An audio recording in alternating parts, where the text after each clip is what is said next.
किसान साथियों राम राम। आशा और उम्मीद करता हूं कि आप सब ठीक ठाक होंगे। साथियों, आज हम चर्चा करने जा रहे हैं धनिया के आगामी 2026 में भाव कैसे रहने चाहिए, कितना उत्पादन होना चाहिए और धनिया के किसानों को किन बातों का ध्यान रखना चाहिए। साथियों, मैं आपको बता देना चाहता हूं कि प्रतिदिन आपके लिए हर प्रकार की जो हमारी कम पानी वाली फसलें हैं उनके बारे में किसानों से बात करके, जहाँ जहाँ बिजाई होती है वहाँ के एक्सपोर्टर, बाज़ार के जानकारों से बात करके, स्टॉकिस्ट से बात करके जो जानकारियाँ दी जा रही हैं, मैं आपसे निवेदन करता हूँ कि आप इन जानकारियों पर विचार करें। इसी तरह की जानकारी आपको मिलती रहे तो आप हमारे इस जागरूकता रूपी अभियान चैनल के साथ जुड़ें। शेयर करना साथियों अति आवश्यक है, क्योंकि हमारे दूर दराज के किसानों को बाज़ार की जानकारी होना, स्टॉक की जानकारी होना, फसल में नुकसान और फायदे की जानकारी होना, उत्पादन की जानकारी होना अति आवश्यक है। आप सब जानते ही हैं कि जिस चीज़ का जो भी कोई उत्पादन करता है, चाहे वो किसी भी चीज़ का उत्पादन करता है, चाहे वो कृत्रिम चीज़ें, कार, जीप, ट्रैक्टर, हाथी, घोड़ा, जो भी कंपनियां बना रही हैं, चाहे किसान अपने खेत में अनाज उगा रहा है, जो जिस चीज़ का उत्पादन करता है उसकी जानकारी उसको होना अति आवश्यक है। किसानी खेती का एक बहुत बड़ा वर्ग जो खेती किसानी करता है, परंतु उन हमारे प्यारे किसान साथियों तक स्टॉक और भाव की अनुमानित जानकारी, डिमांड की जानकारी नहीं पहुंच पाती। इसी तरह की जानकारी उन तक पहुंचाने के लिए, उन्हें जागरूक और सावधान करने के लिए हमारा ये जागरूकता अभियान चल रहा है। बात धनिया की कर रहे हैं साथियों। मैं आपको बहुत पहले जब 8,000 रुपये धनिया था उस टाइम भी मैंने आपको कहा था कि धनिया के अंदर लगातार मजबूती रहेगी, और वह मजबूती चल रही है। उठापटक, मंदी, तेजी है, बाजार का स्वरूप है, परंतु मैं आपको बता देना चाहता हूं कि धनिया 2026 के अंदर 13,500 रुपये एनसीडीएक्स के ऊपर आराम से काम करता हुआ दिखाई देगा। इसके अनेक कारण हैं। राजस्थान और गुजरात के अंदर धनिया की बिजाई का कम होना, मौसम की मार से फसलों को नुकसान होना, देश के अंदर पुराने स्टॉक का घटना, और इन सभी तरह के जो नुकसान फसल में देखे जा रहे हैं, इनके कारण देश का उत्पादन घटना, ये 100% बात की ओर इशारा करता है कि धनिया के फंडामेंटल 2025 के अंदर मजबूत रहेंगे, 2026 के अंदर मजबूत रहेंगे। बेचना रखना आपका काम है।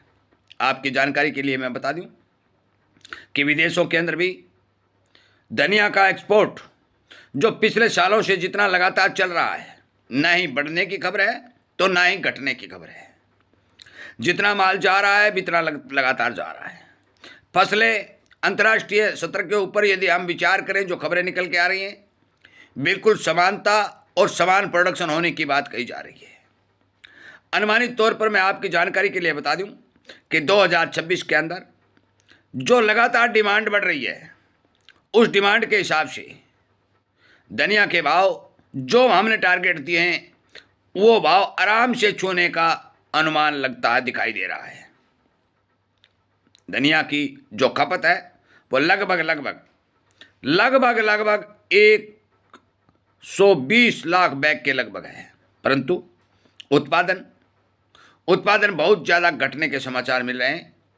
राजस्थान के अंदर 40 लाख या 35 लाख बैग, गुजरात के अंदर 30 और 35 लाख बैग, दोनों ही को मिलाकर के 70-75 लाख बैग की आमदनी होती हुई दिखाई दे रही है, जो अब तक के आंकड़े सामने आए हैं, जो फसलों में नुकसान और बिजाई के आधार पर जो बताई जा रही है। 20 और 22 लाख बोरी का स्टॉक देश के अंदर, 20 और 22 लाख बैग का स्टॉक देश के अंदर मौजूद है। इन सभी को देखते हुए ये स्टॉक 20 और 22 लाख की कमी को दर्शाता है। यदि एक्सपोर्ट डिमांड बढ़ जाती है, अलग से चीन आदि देशों के अंदर जिस तरह से भारतीय मसालों की मांग लगातार बनती हुई दिखाई दे रही है, अब जो रिपोर्ट निकल के आई है कि अमेरिका ने टैरिफ को घटाते हुए 18% किया है और भारतीय मसालों की मांग अमेरिका में लगातार जारी है, तो मान के चलो कि 100% धनिया के भाव को सहारा मिलेगा। मैं ये नहीं कह सकता कि 20,000 और 25,000 जाएगा, परंतु अब तक जो मेरे पास रुझान आए हैं, जानकारी आई है, उनके हिसाब से मैं बता दूं कि 13,500 एनसीडीएक्स पर धनिया पक्का बनेगा। हल्दी और जीरे के बारे में भी हमारे पास जानकारी आई हुई है, वो भी अगले वीडियो में मैं आपको बताऊंगा कि इन दोनों में क्या रहने जा रहा है। पर मौके के ऊपर धनिया के भाव के बारे में किसान को किसी तरह की घबराहट पैदा करने की जरूरत नहीं है। आप मजबूरी के चलते मेरी राय अनुसार थोड़ा थोड़ा माल बाजार में काटिए।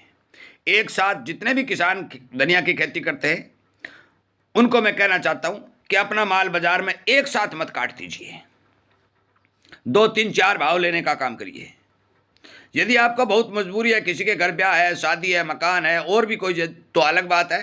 नमी वाला धनिया आप बाजार में ले जाएंगे क्योंकि फसल आने वाली है और आपको पता भी है भी बहुत भारी भरकम सर्दी से बरसात से नुकसान भी हुआ है, प्रोडक्शन इतना नहीं निकलेगा। पर तो कुछ एरिया में फसल ठीक है। मैं उन किसानों को बता देना चाहता हूं कि आप यदि नमी वाली फसल बाजार में ले जाएंगे तो 100% नमी के नाम पर आपको भारी नुकसान होगा, लूट होगी। थोड़ा धैर्य रखें, संयम से काम लें और 2026 के अंदर मैं विश्वास के साथ कहता हूं कि आज जो भाव चल रहे हैं उन भावों में आपको 1% भी नुकसान होने की संभावना दिखाई नहीं दे रही है।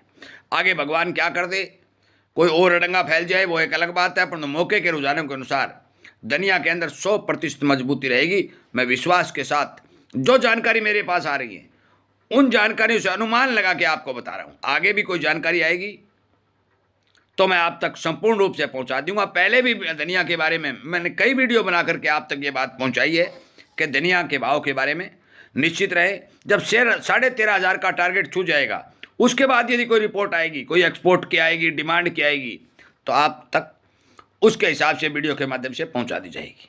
वीडियो सुनने के लिए, लाइक और शेयर करने के लिए, किसानों तक पहुंचाने और हमारे जागरूकता अभियान के साथ जुड़ने के लिए जो एक किसान द्वारा चलाया जा रहा है और किसान ही किसानों तक सच्ची और अनुमानित जानकारी पहुंचा रहा है, इन सभी बातों के लिए मैं आपका धन्यवाद करते हुए वीडियो को विराम देता हूं। और मैं आपसे विनती और निवेदन करता हूं कि आप अपनी फसल बेचते समय बाजार पर पूर्ण रूप से नज़र रखेंगे और सोच समझ कर अपना माल बाजार में सेल करेंगे। जय हिंद।